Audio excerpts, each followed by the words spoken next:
Hi guys, I'm Mike. And I'm Stephen. And this is Indy Fanatics, your home for IndyCar content with weekly podcasts and feature videos. Welcome back to the channel and to another feature video. Last time out, we looked at the career of James Hinchcliffe in our Who Is series, so if you haven't already, make sure you check that one out. Remember, if there is a driver, team or topic you would like us to look at, you can comment below. But today, in our last feature video of the year, before a Christmas break, we return for part 3 of our History of IndyCar. That's right, so last time out, we left you with the CART and USAC split. CART was created by the team owners, and one of those team owners involved in the split was Roger Penske. The name Penske has gone on to become a household name in IndyCar over the years, and Penske's first participation came in 1968 with a stock block powered Eagle, driven by Mark Donohue. 1969 would be the team's first Indy 500, and in 1972, as noted in part 2, as the first Indy 500 won by a car with a front and rear wings, and Roger's team would get their first of a record 18 Indy 500 titles. It's not only at the Indy 500 Team Penske were successful. Between 1977 and 1988, they won 8 IndyCar titles, 2 USAC titles and 6 CART titles, and 7 USAC Golden Crown Championships. This period well and truly put Team Penske on the map.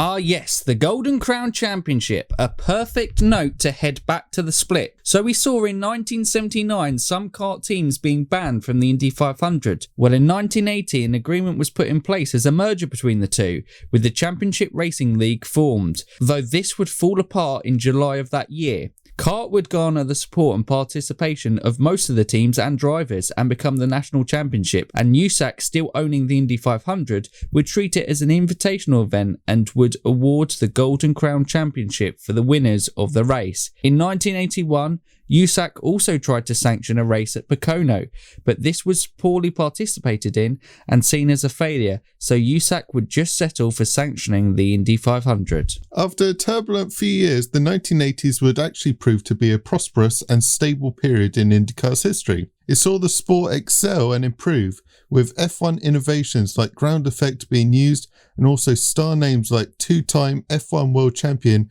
Emerson Fittipaldi joined the series, as well as a returning Mario Andretti. Drivers and innovations weren't the only imports into the series during this time.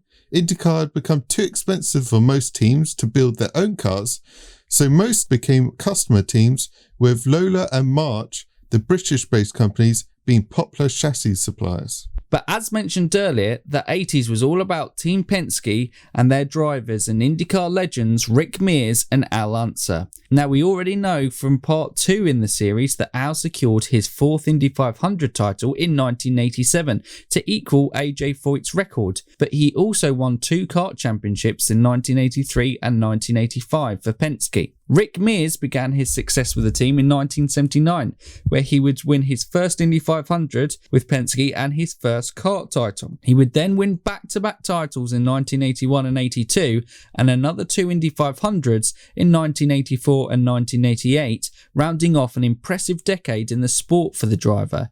He would have to wait until 1991 for another Indy 500, which would make him the third and final man to date to secure 4 victories at Indy. Mears' teammate Danny Sullivan would also secure a CART title in 1988, making it 5 titles in total for Penske in the 80s.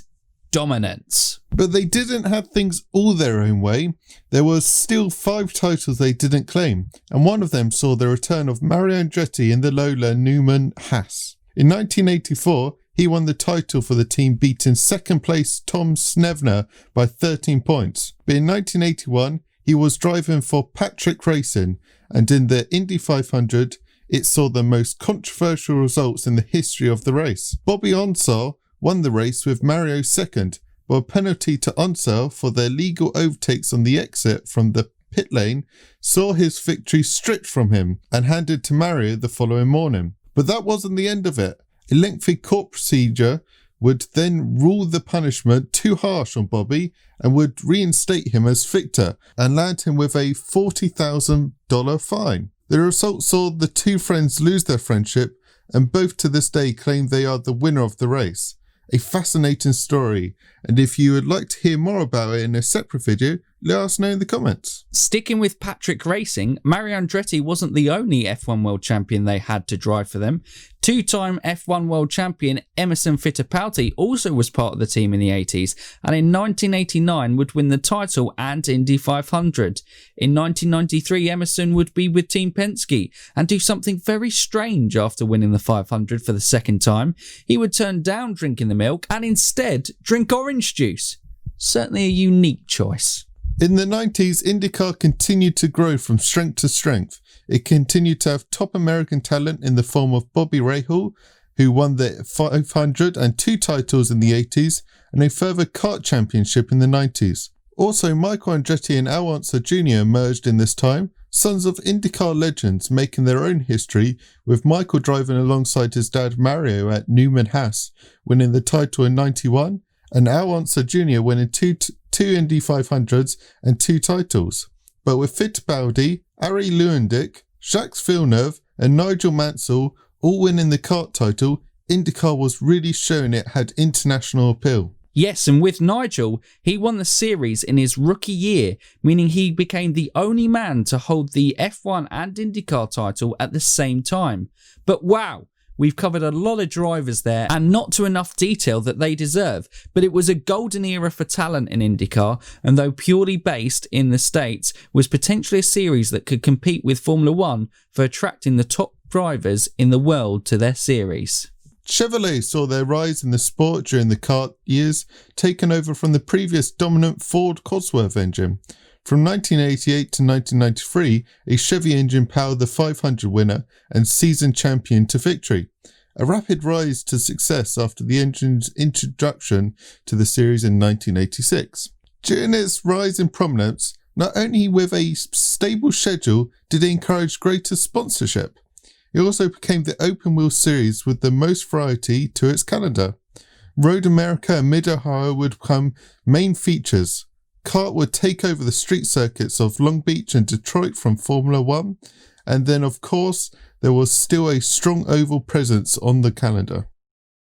Wow, what a great time to be an IndyCar fan, which in 1992 the championship did change its name to IndyCar. But the uneasy relationship between CART and IMS president Tony George was always lurking in the background, and from 1992 to 1996, relations began to rapidly decline, which led to the second split in the series, the Indy Racing League, and the continuation of CART. But that will be for part 4, as that rounds off this episode of our History of IndyCar series. As always, we hope you have enjoyed learning a bit more about the sport, and don't forget, if there's a driver, team or topic you'd like us to look at in the future, comment down below. And if they're new around here or haven't done so already, Stephen, they can like, subscribe and ding that bell. Ding it! So for now, you Indy fans, keep racing!